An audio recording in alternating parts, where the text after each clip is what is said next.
Kami angkat dari hamba Allah di Malang. Ya Habib, sekarang kan suasana lebaran, banyak dari orang-orang yaitu bersilaturahmi dari sanak familinya atau yang dikenal dengan senjo-senjo katanya Habib. Yang menjadi pertanyaannya adalah bagaimana apabila si anak mendapatkan ampau dari orang-orang, kemudian orang tuanya memakai ampau tersebut? Ampau, amplop. Iya, biasanya itu amplop. Kasih uang. Iya. Jika anak yang punya harta, baik itu dikasih orang atau warisan dari orang tuanya, ayahnya, orang tua tidak berhak memakai uang itu kecuali untuk masalah si anak.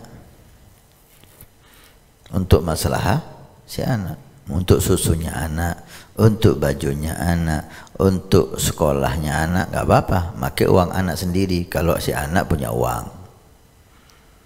Tapi uang si anak dipakai untuk perhiasan ibu, nggak, izin dulu, tunggu dulu dia balik. Karena izinnya anak kecil nggak dinilai, tunggu dia balik, baru Anda bisa izin kepada anak Anda untuk Anda pakai uangnya. Walaupun ada hadis Nabi SAW, anta wa maluka li abika, kamu wahai anak dan harta kamu semuanya itu milik ayahmu. Tapi hadis ini bukan berarti si ayah itu boleh mengambil harta si anak kapanpun dan terserah dialah. Ini konteksnya ini adab, konteksnya ini akhlak. Tapi kalau konteksnya itu hukum, milik siapa, harta anak yang milik anak, harta ayah milik ayah. Ayah mau memakai harta si anak ya harus izin dulu. Ini konteks hukum. Hadis ini sebabnya seorang ayah selalu mengambil uang anaknya tanpa seizin anaknya. Buka laci tempat uang si anak, diambillah harta si anak itu. Gak lama si anak tahu, membiarkan pertama. Si bapak datang lagi ngambil uangnya si anak. Terus menerus seperti itu, si anak gak kuat. Datanglah kepada Nabi SAW mengeluh.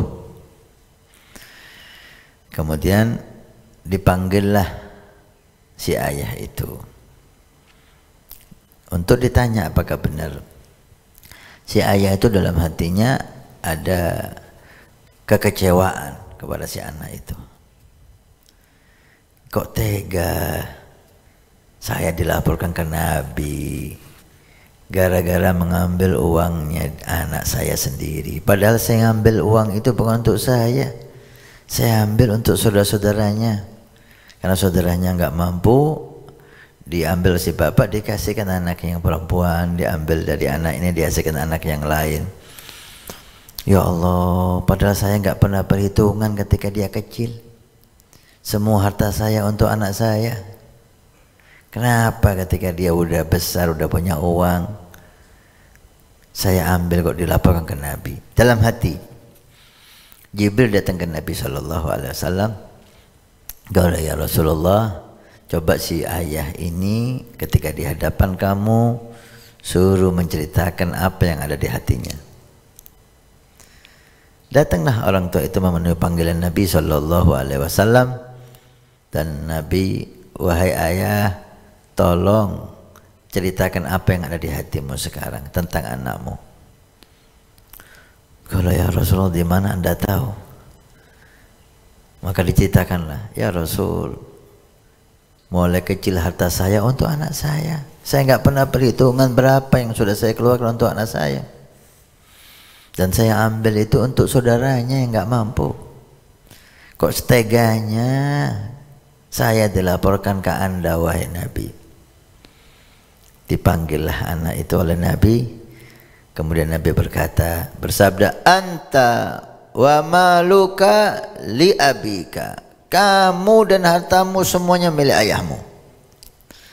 Sallallahu alaihi wasallam. Ini konteks akhlak ya. Nah.